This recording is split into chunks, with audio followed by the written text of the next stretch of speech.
Welcome to the Dark Lore, where ancient worlds breathe in the darkness, and every night is a passage into something older than memory.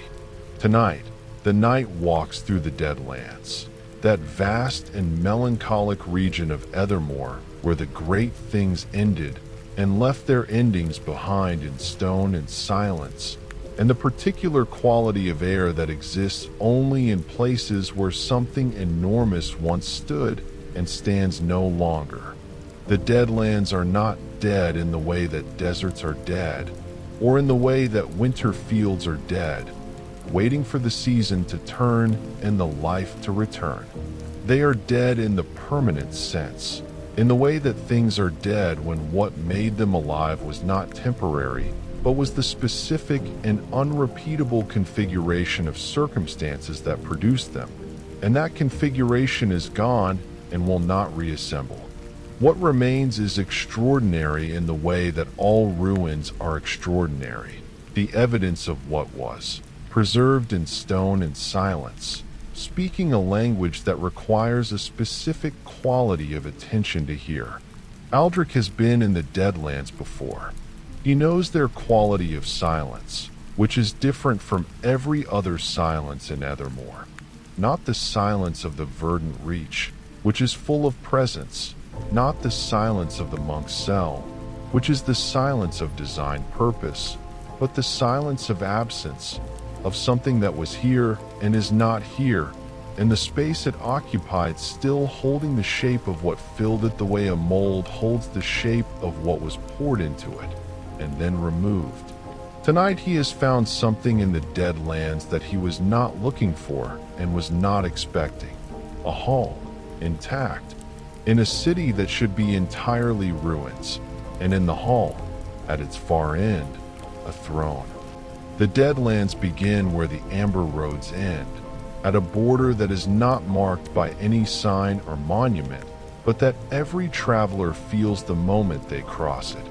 A change in the quality of the air, a slight dimming of color in everything visible, a reduction in the ambient sounds of the living world that happens gradually and then completely, until the only sounds are the night's own footsteps on the ancient stone road and the wind, which in the Deadlands moves differently from everywhere else, slower and more deliberate, as though it too is paying its respects to what was here. The landscape changes. The trees that exist at the border become sparser and then absent, replaced by the particular low growth that survives in the Deadlands, dark and resilient, and entirely without the upward ambition of ordinary plants, growing along the ground rather than toward the sky, as though even the vegetation has learned from this region's history that height is not permanent. The ruins begin before the city does. Outlying structures, walls and foundations, and the occasional standing pillar that gives some sense of what the buildings were before the force moved through them. Each ruin he passes has its own quality of silence, its own specific shape of absence, the negative space of what stood here preserved as clearly as if the building were still standing, but rendered in emptiness rather than stone. He walks through these outer ruins toward the center of the city, toward the structure that he can see from a distance is different from everything around it. Still standing, mostly intact, its walls still holding, its roof still present, the only complete building in a city of completed things. The city has a name in the oldest maps, a name in a language that the surface world no longer speaks. It translates, imperfectly, as something between the place where the crown was heavy and the city that bore too much. Aldric has read about it in the library. 3 separate accounts from 3 separate centuries, each one describing the city differently, because each account was written after a different stage of its decline, but all 3 agreeing on the essential facts. It was a great city, not as great as Solheim, which was the greatest city of its era, but great in the way that cities are great when they have been built with genuine intention and maintained with genuine care and inhabited by people who understood what they were part of. It was ruled by a king whose name the accounts give in 3 different versions, which suggests that even at the time of writing the name was already being lost. What the accounts agree on is not the name but the quality. A king who was just in the specific sense of someone who understood that justice was not a rule to be applied, but a judgment to be made, case by case, with full attention to the specific and the particular rather than the general and the abstract. This king's city fell to the same force that fell Solheim. This is not speculation. The library's accounts describe the ending with the same language used in the 17 books about Solheim's fall, the same quality of sudden and total, and leaving nothing except the shape of the absence. The king's city fell, and the king fell with it.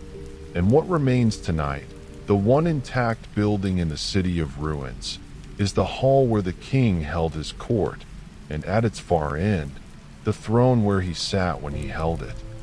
The hall's entrance is a doorway that was designed to be impressive and succeeds at this even in its current state of age and disrepair. The arch above the entrance is carved from a single piece of dark stone, the carving showing a crown at its apex and descending on both sides into figures that might be knights or might be something else, the detail worn by weather and time to ambiguity. The doors that once hung in this entrance are gone, not fallen, not lying on the ground nearby, simply absent, removed at some point in the centuries since the city fell by persons unknown for purposes unknown, leaving the entrance open to the night and the Deadland's particular quality of wind. Aldric stands at the entrance and looks into the hall beyond, and the hall looks back with the quality of attention that very old spaces acquire when they have been waiting long enough. The ember-red glow of his visor illuminates the nearest section of the entrance arch, the carved figures catching his light and throwing small shadows that move as he breathes, giving the carvings a momentary quality of life that disappears when he is still. He steps through the entrance, and the Deadland's wind stops at the threshold as though it was not invited inside, as though the hall maintains a boundary that the wind respects. And inside the hall the air is still and cold, and carrying the smell of very old stone and something else, something warmer underneath the cold, something that has no ordinary explanation in a building that has been empty for centuries, but that he has learned, in Aethermoor, not to require ordinary explanations for. The hall is larger than it appeared from outside, which is a quality of well-designed spaces and of spaces in Aethermoor that have accumulated enough history to expand the impression they make. The ceiling is high, higher than the exterior dimensions of the building suggested, and intact, the same dark stone as the walls, cut and fitted with the kind of precision that the civilization of the Deadlands employed before the Force took it. Along both walls, at regular intervals, stone columns rise from floor to ceiling, each one carved with figures that tell a story he can read in fragments as he walks between them. A kingdom being built, figures of rulers and workers and soldiers and scholars, a history in stone of the city that existed here before the Force arrived. The stone floor is smooth and mostly clear, some fallen debris near the walls where the ceiling has shed small pieces over the centuries, but the central path between the columns is clean, as though maintained, which it cannot have been but appears to have been. His footsteps sound differently in here than outside. The stone returns them with a resonance that the open Deadlands do not, a quality of echo that is not quite an echo but a presence in the sound, as though the hall adds something to each footstep rather than simply reflecting it, as though it has something to say about each step and is saying it in the medium of sound. He walks toward the far end of the hall where the throne is, not hurrying, because the hall deserves to be walked through rather than crossed, because every column's carved story deserves the passage of someone who is paying attention. He stops at each column on his way to the throne and looks at the carvings in the ember-red light of his visor, which is the only light in the hall and which illuminates the stone figures with a warm quality that the stone carvers could not have anticipated, but that suits the carvings exactly. The red-orange light catching the depth of the carving and making the figures appear to breathe. The first columns show the founding, figures laying the first stones of the city, their postures showing effort and intention, the king among them not elevated above the workers but beside them, which is a political statement in stone that says something specific about how this king understood his role. The middle columns show the flourishing, a market, a library, a court of justice in which the king sits not on a throne, but on a chair of the same height as the chairs around him.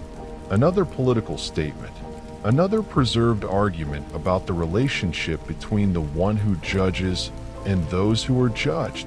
The final columns, the ones nearest the throne, show the ending, figures fleeing, the stone carvers having depicted not an attack they could have known was coming, but the quality of things falling apart, buildings inclining, people moving in the direction away from something that is not shown, but whose presence is indicated by everything in the carvings moving away from where it must be.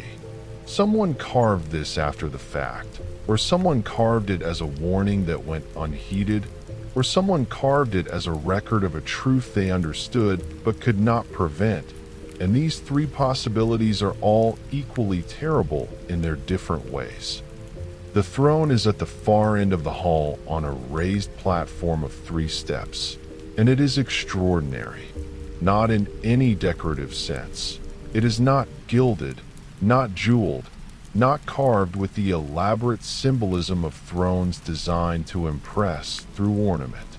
It is extraordinary in its simplicity, in the specific quality of its design, which is the design of something that understood exactly what it was for and eliminated everything that was not required for that purpose.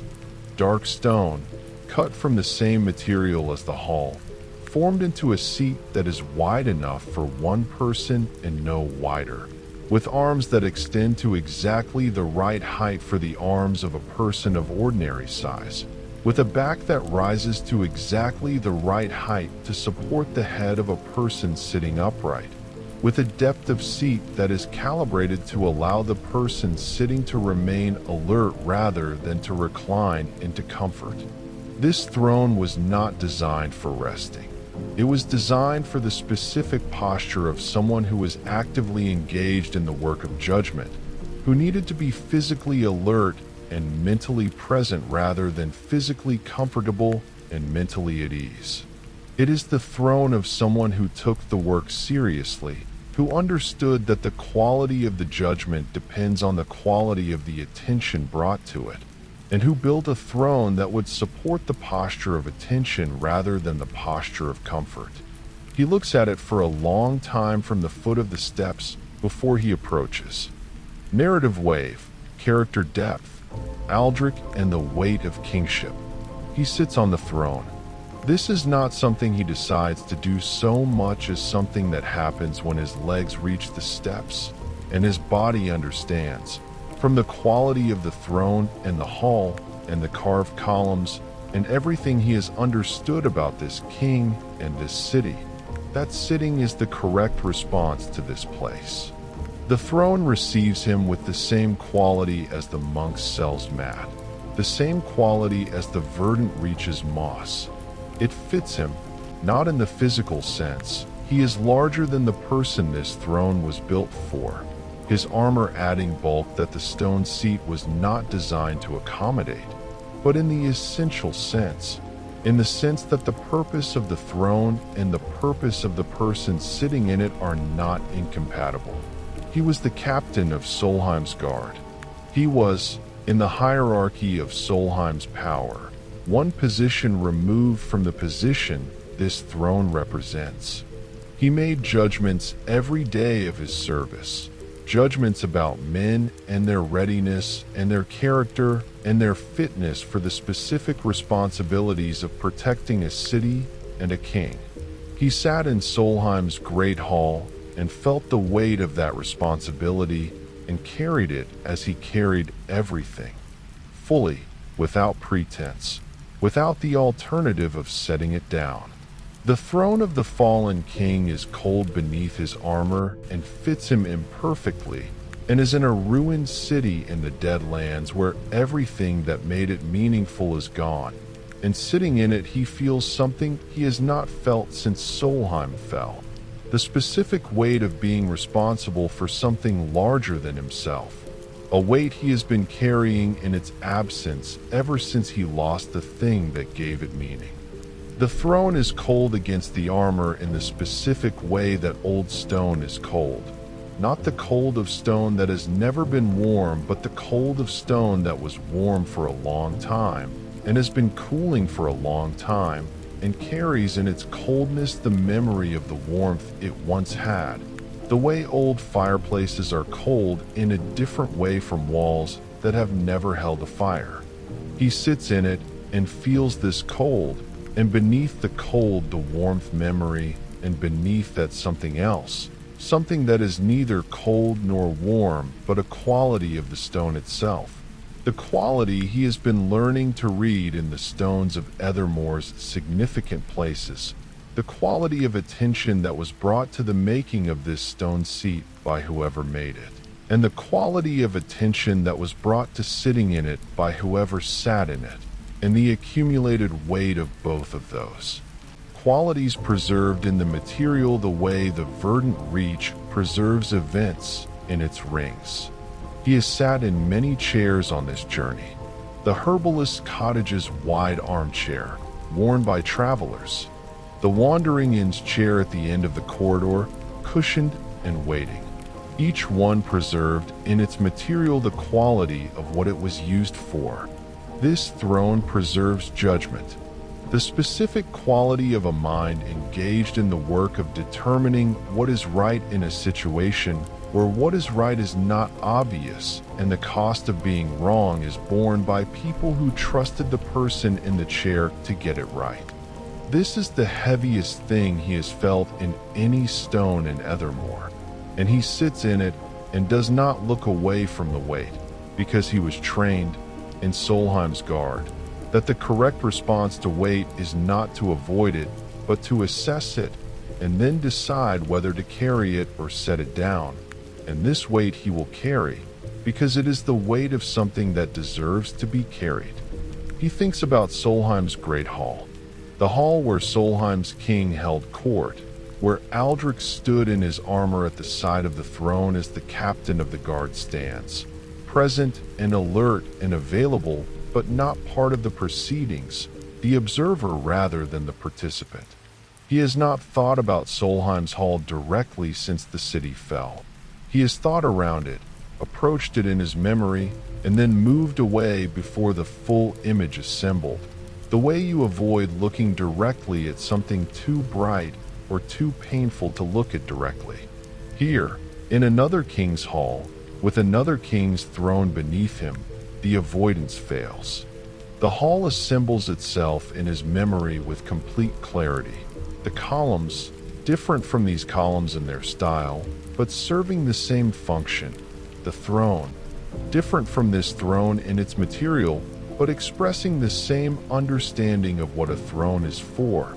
The king in the throne, different from the king who sat in this throne, but engaged in the same work with the same quality of attention, and himself at the side, watching, present, responsible for the physical safety of the proceeding without being responsible for its content. He was responsible for keeping the hall safe. He kept it safe for 12 years.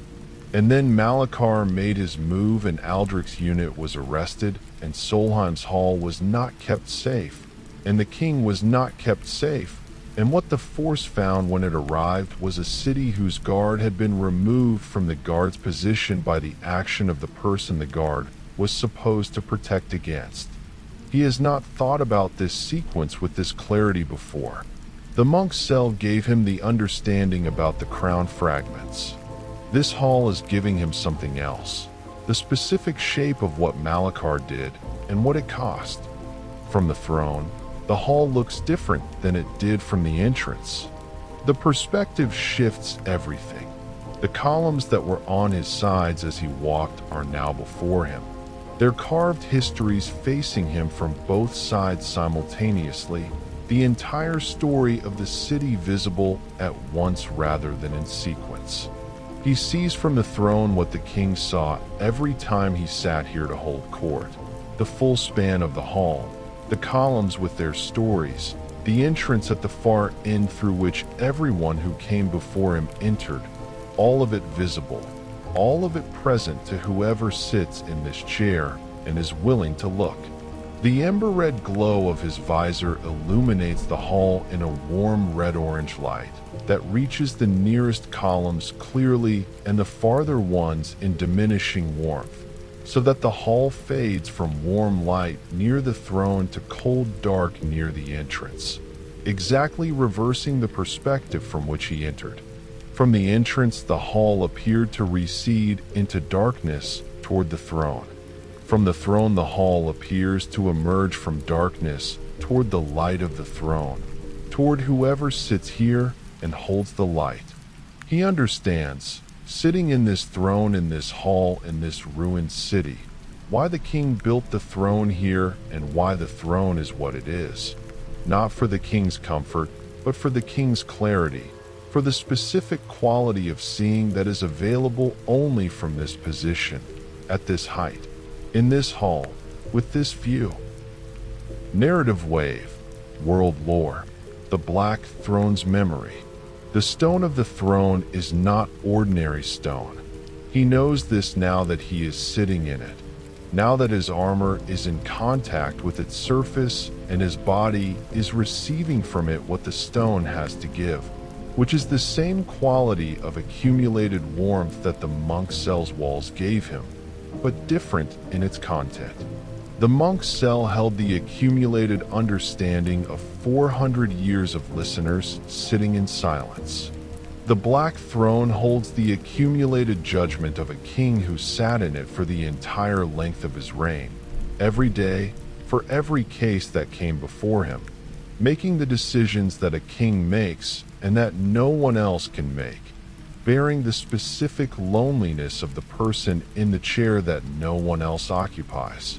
He feels this in the stone beneath his armor, not thoughts, not memories, not anything that could be translated into language, but the quality of what was here, the weight of continuous responsible judgment sustained over years without the possibility of setting it down, sustained because the alternative, the absence of judgment, was worse than its weight. This is what the Force destroyed when it destroyed this city. Not the buildings, though it destroyed those too.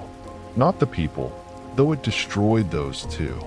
It destroyed the judgment, the specific, irreplaceable accumulation of wisdom and experience and understanding that one person builds over a lifetime of taking their responsibility seriously, and that no other person can replicate because it was built from specific choices made in specific circumstances by a specific person who is now gone. He thinks about the fallen king in the way that he thinks about Solheim's king, with the specific complicated grief of someone who served a ruler he respected and lost that ruler to something outside the ruler's control and outside his own control. The two kings are not the same. Solheim's king was younger and less experienced and made the mistake of trusting the wrong person at the wrong moment, which is not a failure of character, but a failure of judgment in one specific instance. The kind of failure that anyone might make, and that he might have made himself in the same circumstances. The fallen king of this city, the king of the dead lands, was older by the evidence of the carvings, more experienced, had ruled longer and more wisely by every account in the library. But the Force took him too. Wisdom and experience and the quality of judgment that this throne was built to support. None of it was protection against what destroyed this city and Solheim and whatever other cities the Force has moved through in Aethermoor's long history. The Force does not discriminate between the wise and the foolish, the just and the unprepared. It moves through what it moves through, and what it leaves is ruins and the particular silence of the dead lands and thrones and empty halls where the weight of what was here is preserved in the stone for whoever comes after and sits in the chair and feels it. He descends from the throne to the steps before it and sits there instead, which feels more appropriate for a long stay. The throne is for the work of judgment, and he is not here to judge anything tonight. He is here to rest, and the steps of the throne are for the waiting, for the period before the court convenes and the work begins, the period of quieter presence that precedes the formal wait. He arranges the objects from the pack on the step beside him in the order that has become his ritual: the ash flower, the key, the bone, the torn page. They look different in the hall's darkness, illuminated only by his visor's ember glow. The ash flower's gray-white petals absorbing the red-orange light and giving it back as something warmer. The key's crown-shaped head casting its crown shadow on the dark stone step. The bone warm in his palm as always. The torn page showing his handwriting in the red-orange light as lines of dark ink on pale paper. The mid-sentence ending visible even without reading the words. Beside these objects he places one more thing tonight. A small piece of the carved stone column he found in the debris near the entrance, a fragment of the carving showing one of the figures from the founding scenes. A small stone person laying a stone in a wall, working beside the king. He does not know why he picked it up. He knows, from the pattern of his instincts on this journey, that the not knowing why is information rather than its absence. A fire appears, not in a hearth. There is no hearth visible in the hall. Not in a brazier. There is no brazier. The fire appears in the center of the hall, between the columns, on the stone floor, as the sourceless fire appeared in the verdant reach, as the eternal candle burned in the monk's cell, as hospitality appears in Aethermoor's oldest places when the place has decided that the traveler deserves it. The fire in the hall is different from the verdant reach's fire, larger, more substantial, burning not in the deep forest colors, but in a warmer and more golden light. The light of a fire in a hall designed for fires, a fire that knows it is in a space that was built to contain fires and is performing its function in that knowledge. The warmth it gives spreads through the hall with a completeness that the space seems to welcome, the stone absorbing the warmth and beginning to radiate it back from the walls and the columns and the floor, so that the warmth is coming from everywhere simultaneously, the way warmth comes in a room that has been heated properly, not from a point source, but from the room itself.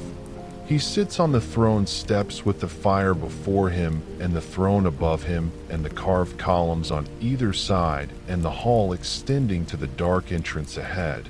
And the warmth finds him from every direction, and the ember-red glow of his visor adds to the warm gold of the fire. And for this moment the hall is alive again in the only way available to it, through the presence of someone who is paying attention to what it was.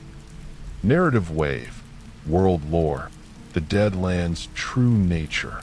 Outside the hall, the Deadlands continue their nighttime quality, which is the most complete expression of what the Deadlands are.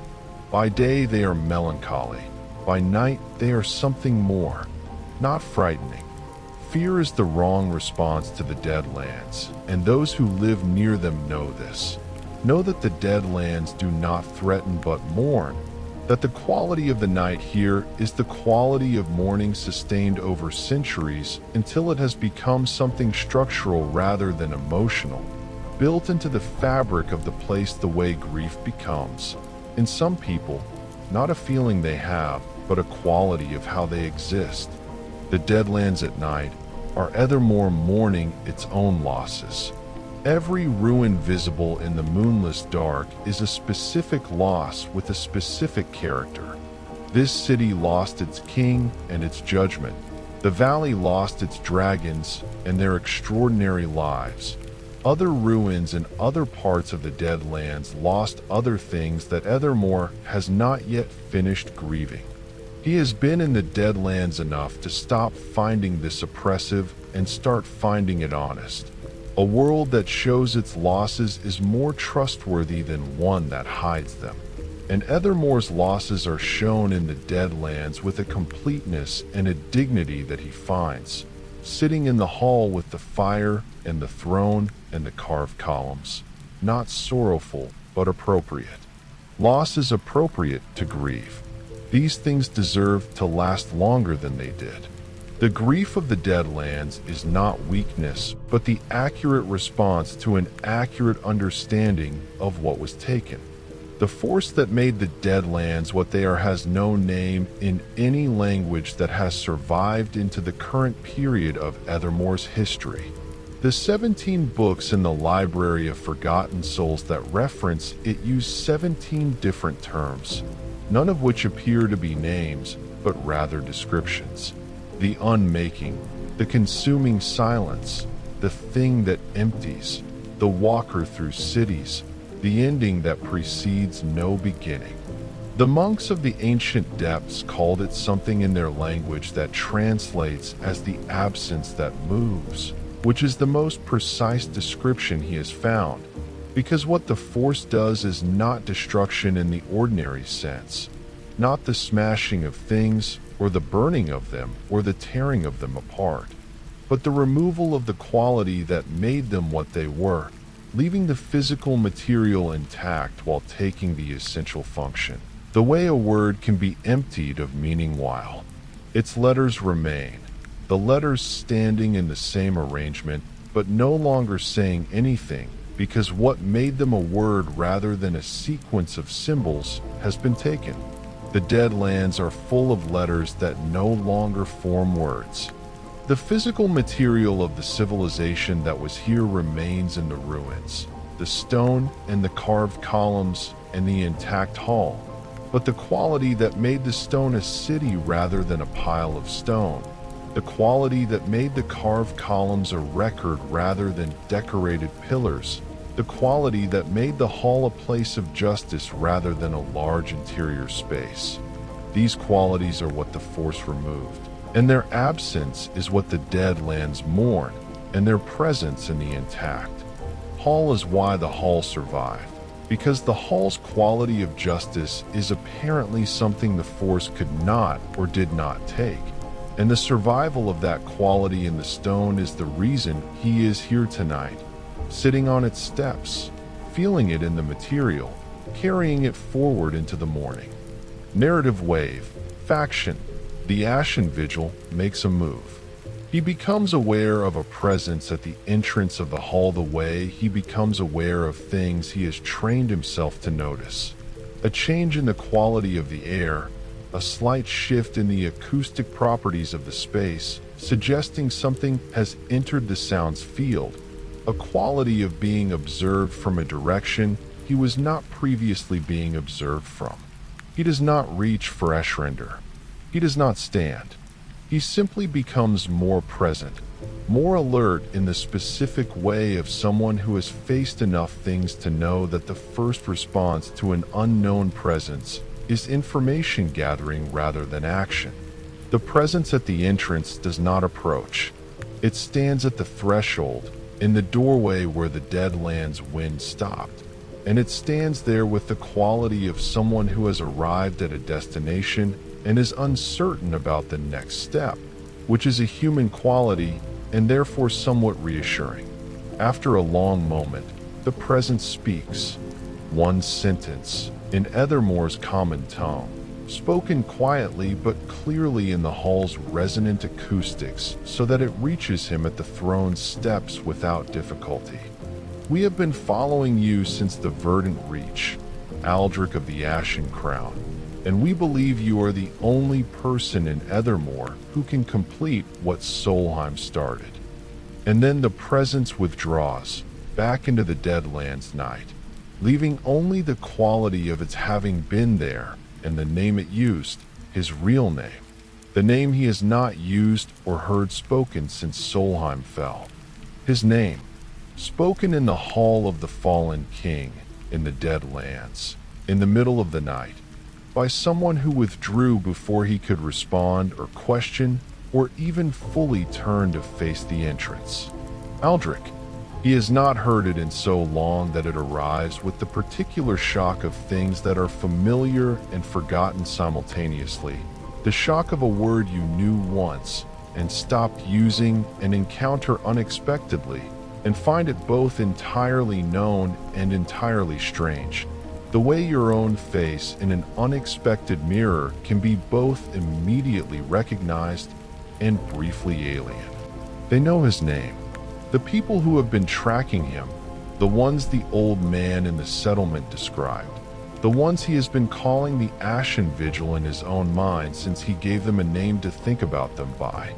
They know who he is, not just the description, black armor, gold details, closed helmet. They know the name beneath the armor, the name of the captain of Solheim's guard, the name he has been moving through Aethermoor without using because names in this world have weight, and he has not wanted to carry the weight of that specific name while the search is incomplete. They said, Aldric of the Ashen Crown, not of Solheim, not of the King's Guard, of the Ashen Crown, which means they know about the crown, know about his relationship to it, know something about the connection between him and the fragments that he himself has only recently begun to understand. Who are these people, and how do they know what they know? He sits with the information the way he sat with the objects on the mat in the monk's cell, not rushing to conclusions, not constructing theories faster than the evidence supports, but holding what he has been given and allowing it to arrange itself at the pace it arranges rather than the pace he would prefer. What he knows. They have been following him since the verdant reach, which means they were in the verdant reach while he was there, which means they are capable of moving through the forest without the forest alerting him, which suggests either that the forest approved of their presence or that they have a relationship with the verdant reach that allowed them to pass without triggering its attention. They believe he can complete what Solheim started. They know his name. They withdrew rather than forcing a confrontation or a conversation, which suggests they understand that information delivered and then departed has a different quality than information given in dialogue, that what they said in one sentence needed time to work in him before anything further would be useful. They are patient, tactically intelligent, and apparently well-informed. The old man said, they are not enemies. He files this alongside everything else in the section of his mind that holds important not yet fully understood, which is becoming one of the more populated sections of his mind the further into Aethermoor his journey takes him. He constructs what he can about the Ashen Vigil from the available evidence. They have been following him since the verdant reach, which means they have been in at least the verdant reach and the Deadlands, two very different regions of Aethermoor, which suggests they are experienced travelers or that they move in numbers sufficient to cover multiple regions simultaneously. They said they believe he is the only person in Aethermoor who can complete what Solheim started, which implies they know what Solheim started, which implies they have information about the crown and its purpose that he does not have. They used his real name, which means they have access to information about who he was before the fall, information that is not available in any current record he is aware of, which means either they have records that no longer exist elsewhere, or they have spoken to people who knew him in Solheim, which means there are people who survived Solheim and are talking to this group. They withdrew after one sentence. This is the behavior of people who understand the psychology of information delivery, who know that a single precise sentence delivered and then departed will do more work in the recipient's mind than a full conversation, because the recipient will fill in the conversation themselves, will ask themselves every question the conversation might have covered, and will work toward every answer. And this self-directed working toward is more thorough and more permanent than anything a conversation could produce. They are not just followers, they are strategists. They have been planning this contact for long enough to know exactly what to say and exactly when to say it and exactly how much to say before withdrawing. What Solheim started. This phrase from the Ashen Vigil's single sentence has been turning in his mind since they spoke it, and it has not stopped turning. He knows what Solheim was, the greatest city of its era, a center of trade and scholarship and military organization, ruled by a good king whose single significant failure of judgment was trusting Malachar Voss at the moment of maximum consequence. He knows what Solheim had, the Ashen Crown, kept in the royal vault, its fragments intact, its function unknown to most, but apparently known to the force that destroyed the city specifically to prevent whatever the crown's complete function would achieve. But what did Solheim start? The city was not in the middle of anything when the force arrived, not engaged in any project that the library's accounts describe as significant, not at any obvious inflection point of history that would explain the force's choice of that specific moment. Unless the starting was not something the city was doing, but something the city was, the specific configuration of circumstances and people and accumulated wisdom, and a just king and a loyal guard and the Ashen Crown in the vault. A configuration that, if it had been allowed to continue, would have led to something the Force found threatening enough to destroy a great city to prevent. The starting was Solheim itself. And what Solheim started, what the Force interrupted, is whatever the combination of the crown and the city and the king and everything else that Solheim represented would have produced if it had been allowed to continue. He is the last piece of that configuration still moving through Aethermoor. He is what Solheim started.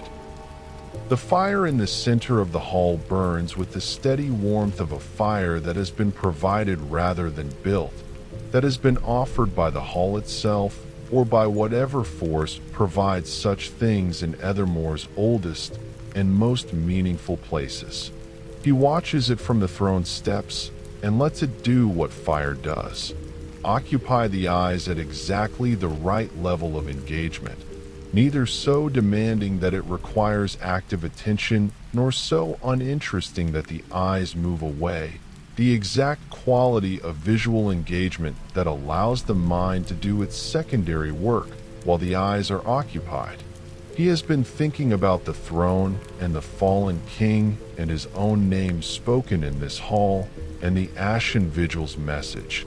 And the fire holds his eyes while the thinking happens below the surface, in the way the monk cell's candle held his eyes, while the understanding about the crown fragments assembled itself from what he already knew. The hall is warm now, the stone having absorbed the fire's heat and begun to radiate it back, and the warmth is the warmth of the hall being used for its purpose again, briefly, imperfectly, by someone who is not a king, but who understands, from the quality of the throne's stone, what it felt like to be one. He does not sleep on the throne. This would be wrong in a way he does not fully articulate, but feels clearly. The throne is for work, for judgment, for the active, engaged presence of someone doing the king's specific work, and to sleep in it would be a category error, would be using something for a purpose it was not designed for in a place that was built by people who understood exactly what everything was for. He sleeps on the steps before it, on the stone that is harder than the monk cell's mat and less soft than the verdant reach's moss, but that is warm from the fire and from the hall's accumulated warmth, and that has the specific quality of stone that has held significant things. The quality of matter that has been present at moments of importance so many times that the importance has become, in some small measure, part of what the matter is. He arranges the objects beside him in their order: ash flower, key, bone, torn page, and the small stone figure he took from the column's debris. And he lays the dark cape around him and puts his back against the throne's bottom step and feels the throne's stone above him and the hall's stone below him and the fire's warmth before him and the carved columns on either side. And he understands.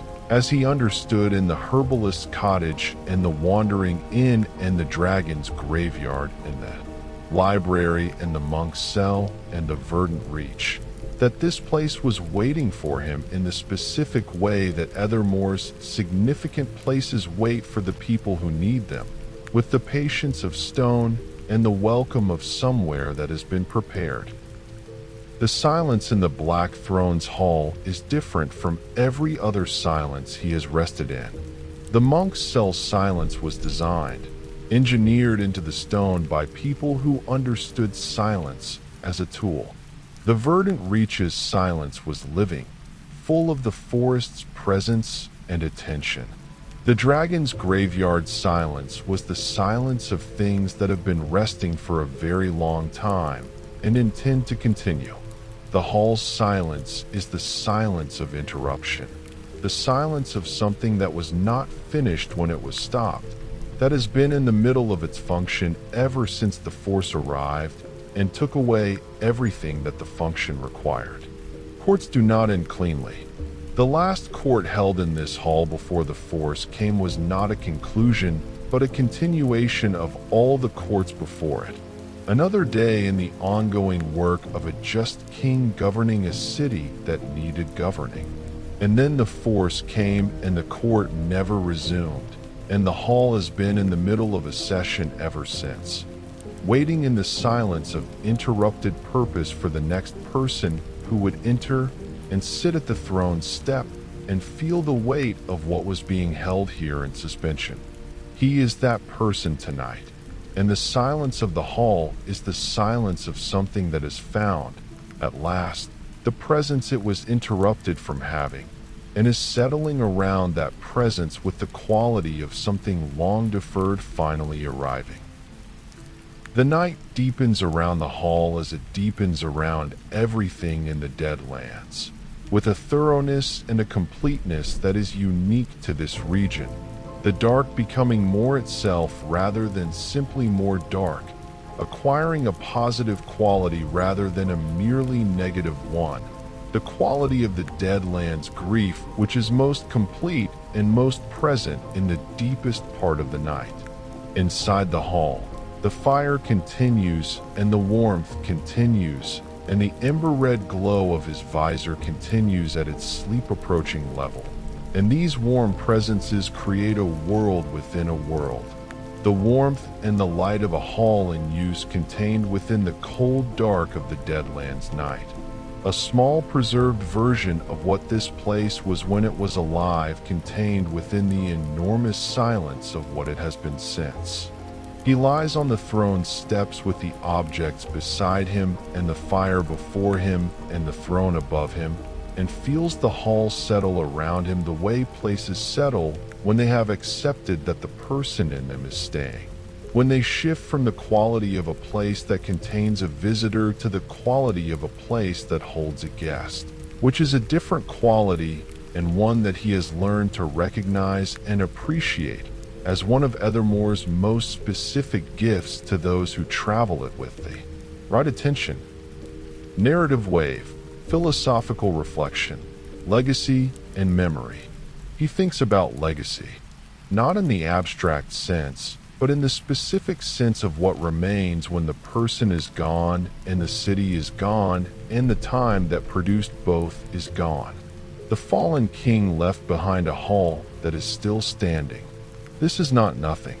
Out of an entire city reduced to ruins by a force that apparently intended to leave nothing, one building remains, and not a storage building or a residential building or any of the buildings that represent the ordinary functions of life, but the hall, the building that represents the specific function of judgment, of the organized attempt to be just in relation to the people who depend on you. The force left the hall. This is either coincidence, which he no longer believes in as a category, or the hall's function is something the force does not destroy, either because it cannot or because it chooses not to, and neither of those explanations is comforting in the way that explanations are supposed to be comforting. He has no theory about why the hall was spared. He has the observation that it was spared, that it stands in a city of ruins as the only complete building, that its throne is intact, and its columns are intact, and its carved story of a just king governing a city that needed governing is intact, and that sitting in this hall tonight he feels, more clearly than he has felt anything since Solheim fell, that the thing the force destroys is not buildings, but the specific quality of organized human life that buildings like this one represent, and that the thing it cannot destroy, or the thing it has not destroyed yet, is the evidence that that quality existed. The objects beside him on the throne step are doing what they did in the monk's cell, what the bone in the pack has been doing since the dragon's graveyard, speaking to each other in whatever language objects speak when they come from significant places and are brought into proximity by a traveler who does not fully understand what he is carrying. He watches them in the fire's gold warmth and the ember red of his visor and sees what he has been too close to see before. They are a set, not a random collection of things picked up along a journey by instinct and accumulated without plan. A set, in the way that keys and locks are a set, in the way that the fragments of the Ashen Crown are a set, each piece incomplete without the others, each piece pointing toward the others, each piece from a different significant location in Aethermoor, as though the locations themselves are the set and the objects are the location's representatives, sent with him because he is the traveler who is supposed to carry them all together. The ash flower from the verdant reach, which marks the location of a crown fragment and marks his connection to the force's path through Aethermoor. The key from the wandering inn, which opens the container of the Solheim fragment. The bone from the dragon's graveyard, warm with the proximity of the fragment below the valley floor.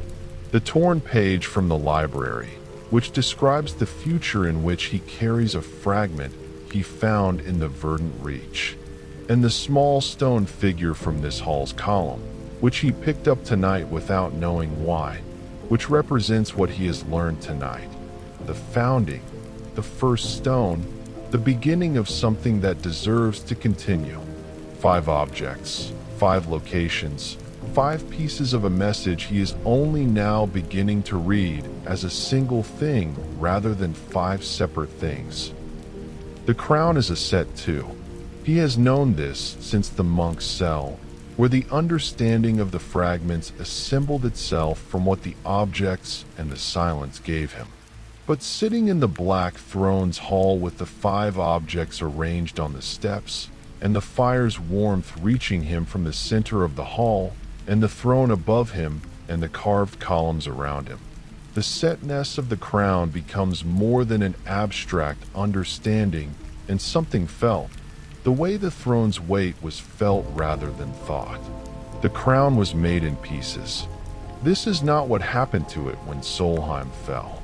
This is what it was made as, deliberately, intentionally, by whoever made it, and understood that a crown made in pieces that can be separated and distributed across Aethermoor is more durable than a crown kept whole in a single vault, because you cannot destroy what you cannot fully find, and the Force, for all its power, apparently cannot be in multiple places in Aethermoor simultaneously, cannot search all 5 regions at once, cannot prevent the fragments from being gathered by someone who knows where they are and has the freedom to move between the regions and the instincts to find what needs to be found. He was chosen for this, or he became chosen for this through the specific choices he made after Solheim fell. Or the choosing and the becoming are the same thing when the person being chosen is the person they are? He does not know which of these is true. He knows that the crown is a set, and he is the set's carrier, and the Force is also looking, and the Ashen Vigil knows all of this, and has been waiting for him to know it too. Sleep approaches differently in the Black Throne's hall than anywhere else he has rested, with a formality that matches the space. Not the organic rising of the verdant reach, not the designed descent of the monk's cell, but the gradual dimming of a court session, the way proceedings wind down when the work for the day is done and the hall empties and the torches are extinguished one by one until only the last one remains burning, the one nearest the throne, the one that stays lit until the king has left the hall and there is nothing more to illuminate. He is the last torch, his visor glow, dimming slowly toward its sleep level, is the last light remaining in the court session that the hall has been holding in suspension for centuries. The session he has completed simply by arriving and paying attention and sitting on the throne's steps and feeling the weight that the throne holds and being willing to feel it without looking away. Sleep comes when the session ends, when the last thing that needed to be present has been present, and there is nothing more that the night requires from the part of him that is awake. He does not fight it. The hall has given him what it has to give: the fallen king's weight in the throne's stone, the quality of judgment sustained over a lifetime, the message from the Ashen Vigil, and the specific understanding that what the Force destroys is not physical but essential, and what resists the Force is not strength but the evidence of what was. The fire in the center of the hall holds the watch while he sleeps, exactly as the monk cell's candle held the watch, exactly as the verdant reach held the watch, each place providing its own form of vigilance appropriate to what the place is. The fire in the hall is the appropriate vigilance for a hall. It is what a hall provides to those within it: light and warmth against the dark outside, the specific gift of an interior space that knows its function and performs it completely. The fire will burn until it is no longer needed, which is to say, until he wakes and leaves, and then it will end the way the verdant reach's fire ended, quietly and completely, leaving no trace except the warmth it added to the stone, which will persist for a while after, the way all warmth persists in stone that has been properly heated, giving the hall a slightly more alive quality for a period after his departure before the Deadlands cold reasserts itself and the hall returns to what it has been for centuries, waiting, intact. In the middle of the session, it was never allowed to finish. He sleeps deeply on the throne's steps with the complete commitment of someone who has been received by a place designed, in its own way, for receiving. The hall around him is at its quietest, the fire burning steadily, the columns standing in their carved stories, the throne above him on its platform of 3 steps, the entrance open at the far end to the Deadlands night, which does not enter. The objects beside him are in their places, the ash flower gray-white and perfectly preserved, the key with its crowned shadow, the warm bone, the torn page, the small stone figure from the columns carved history. All of them present and organized and understood in ways that they were not understood when he began this journey. Each one having revealed something of itself in the accumulated understanding of the rest stops and the silence and the places that waited for him and received him and gave him what they had. He sleeps, and the hall holds him in the specific way that spaces hold people who have used them for their true purpose, completely, without judgment, with the warmth of stone that has been asked to do what it was made to do and has done it. The satisfaction of function performed that is the closest thing stone has to contentment.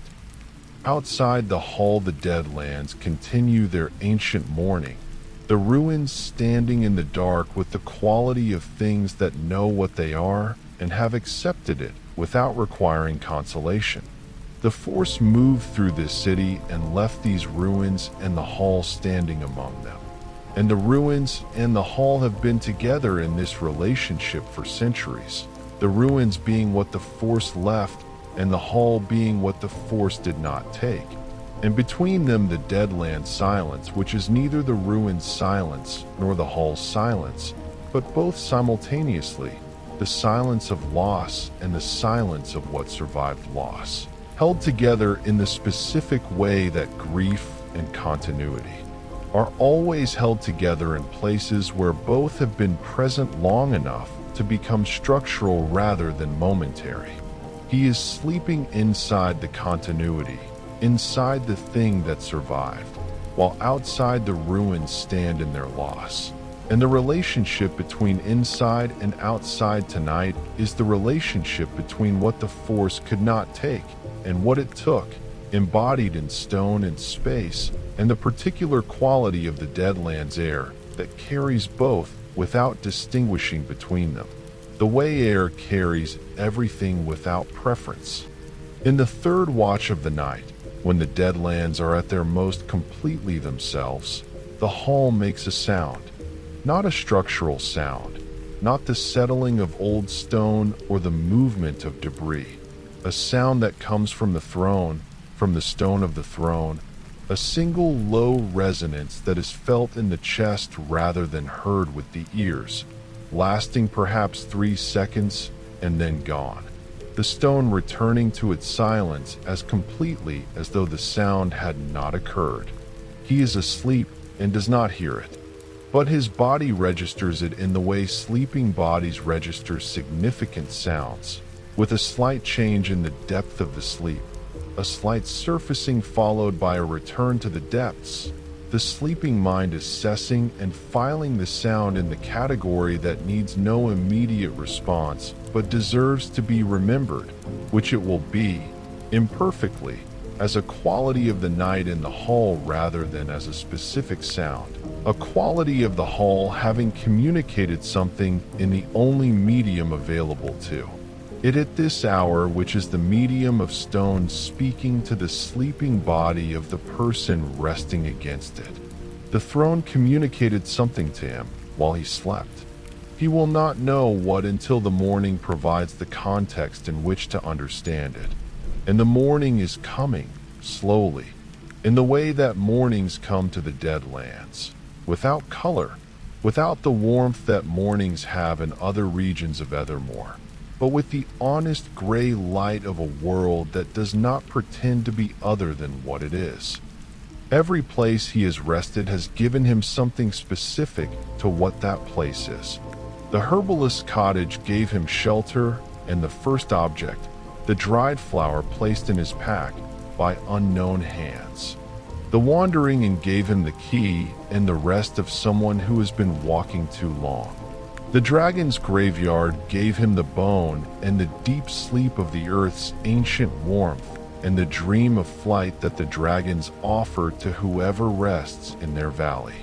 The library of forgotten souls gave him the torn page and the understanding of what the books contained. The monk's cell gave him the assembly of what he already knew into the understanding about the crown fragments. The verdant reach gave him the first witness and the crown mark in the root and the forest's adjustment of whatever had gone slightly wrong in the carrying of his burden. What does the Black Throne's Hall give him? He will not know completely until he has left and can look back at it from the outside. The way you understand a place best after you have been in it and are no longer in it and can see what it changed in you. But he knows part of it already. The throne gave him the weight of judgment that he set down when Solheim fell and has not picked up since. The specific weight of being responsible for something larger than himself, which he has been carrying in its absence as the absence weight, which is heavier than the presence weight, because it is the weight of something missing that should be there. The hall has given the weight back, not as a burden, but as a purpose. The weight of the thing he is working toward rather than the weight of the thing he has lost. In the hour before dawn, the hall achieves a quality it does not have at any other hour. A faint luminescence in the stone, very slight, very even, coming from within the stone rather than from the fire which is burned lower but not out.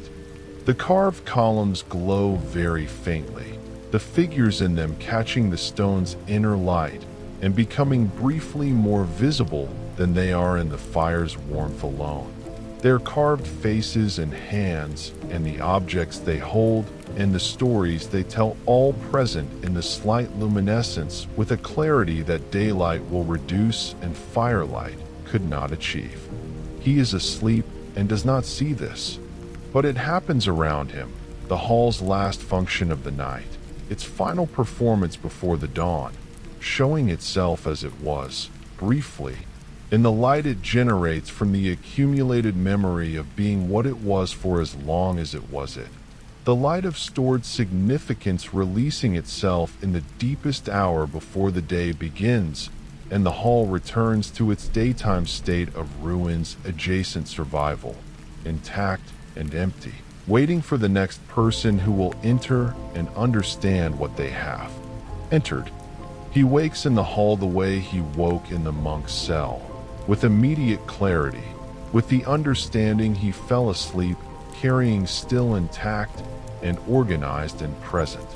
The hall is gray in the pre-dawn light that enters through the open entrance, the fire reduced to coals that still glow warmly, the carved columns standing in their stories, the throne above him on its steps. Everything exactly as it was, and as it has been, and as it will be after he leaves. He lies still for a moment on the throne step and looks up at the ceiling, the high stone ceiling cut and fitted with the precision of people who understood that the ceiling of a hall of justice should be as precisely made as everything else in the hall, because the quality of the work tells the people in the hall what kind of attention was brought to its creation, and the quality of the attention brought to creation tells them what kind of attention will be brought to judgment. He looks at this ceiling in the gray morning light and thinks about attention, what it means to bring full attention to something, what it costs, what it produces, what is lost when it is absent. He has been bringing full attention to this journey. Every place he has rested, every object he has found, every silence he has sat in, all of it with the full attention of someone who understands that the quality of the journey depends on the quality of the attention brought to it. He stands, reassembles what needs reassembling, organizes what needs organizing, and walks the length of the hall one final time from throne to entrance, passing the columns in the reverse order from his arrival. The story of the city running backward from the ending through the flourishing to the founding as he walks. At the founding columns, he stops and looks one more time at the figure of the king working beside the workers, laying the first stone, making the founding statement that building and ruling are not separate activities, but the same activity engaged in at different scales. He has been building something on this journey. Not a city, not a physical structure, but something with the same relationship to its foundations that a city has to its first stones, an understanding that is being built stone by stone from the objects he has collected and the silences he has sat in and the places that have received him. He does not know yet what the complete structure will be. He knows the foundations are being laid correctly, in the right order, with the full attention that correct foundation laying requires. He steps through the entrance into the Deadlands morning, which is gray and cold and honest, and behind him the hall remains as it has always remained, intact, waiting. In the middle of a session it was never allowed to finish, holding in its stone the weight of what it was and what it could have continued to be. Available to whoever comes next with the right quality of attention and the willingness to sit at the throne's steps and feel the weight that the throne holds. He picks up the small stone figure from the column's debris before he leaves and holds it in his gauntlet hand one final time. The carved person laying the first stone of the city's founding, working beside the king, making the city together. This is the object the hall gave him tonight, the representative of this place in the set of objects he is carrying, and it is different from the others in a way that matters. The ash flower and the key and the bone and the torn page were given to him, placed in his path by forces or people he did not see and cannot fully account for. The stone figure he chose. He reached into the debris and his hand found it, and he kept it, the same instinct that led him to the bone in the dragon's graveyard. But this time he was watching the instinct rather than simply following it, and he saw what it reached for. Not the largest piece of debris or the most interesting or the most beautiful, but the piece that showed the founding, the first stone, the beginning. His instincts chose the beginning. In a hall full of the ending, his instincts found and chose the image of the beginning, which is either what the hall wanted him to take away or what he needed to take away. And in Aethermoor those two things are rarely different. He places the stone figure in the inner section of the pack beside the other objects and closes the pack and lifts it to his back and feels the weight of 5 significant objects from 5 significant places in Aethermoor, carried by the person those places have been waiting for, walking out of the hall into the Deadlands morning. At the entrance, in the doorway where the Deadlands wind stops, he turns and looks back at the hall one final time. From the entrance, it looks exactly as it looked when he arrived. The columns in their 2 rows, the carved stories facing each other across the central path, the throne on its platform at the far end, the coals of the fire that held the watch still glowing warmly in the center. The hall is the same. He is not the same. This is the specific gift of places that work as they were designed to work. They do not change in the encounter. They change the person who encounters them. And the change is always in the direction of the place's essential quality, always the imparting of what the place most fundamentally is to the person who received it with full attention. The hall imparted judgment, the specific quality of responsible judgment sustained over a lifetime without the possibility of setting it down. He carries this now, in the section of his body that carries things felt rather than thought, alongside the monk cell's assembled understanding and the verdant reach's adjustment and the dragon's graveyard's deep rest and everything the other places gave him. The accumulation of what Aethermoor's significant places have been giving to the person they were waiting for, one stop at a time. Building in him what Solheim started and the force interrupted and the Ashen Crown will, when complete. He turns from the hall and walks into the Deadlands morning and does not look back again, because some things you look at once and carry forward and do not need to look at again because they are already inside you, permanent and present and doing their work.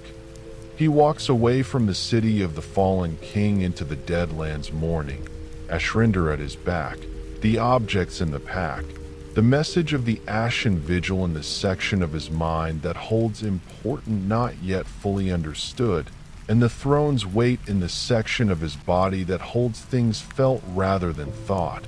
A physical memory that will stay with him the way physical memories stay, below language and below thought, in the muscles and the bones, and the specific quality of how he carries himself through the world, which has changed slightly from how he carried himself before the hall. The Deadlands stretch around him in their mourning quality, the ruins standing in the gray light with their accumulated dignity, and he walks among them with the same quality of attention he brought to the hall's carved columns, because the ruins deserve it the same way the columns deserved it, because everything in the Deadlands is the evidence of something that was and is no longer, and evidence deserves a witness who is paying attention. He is that witness. He has been that witness at every stop of this journey.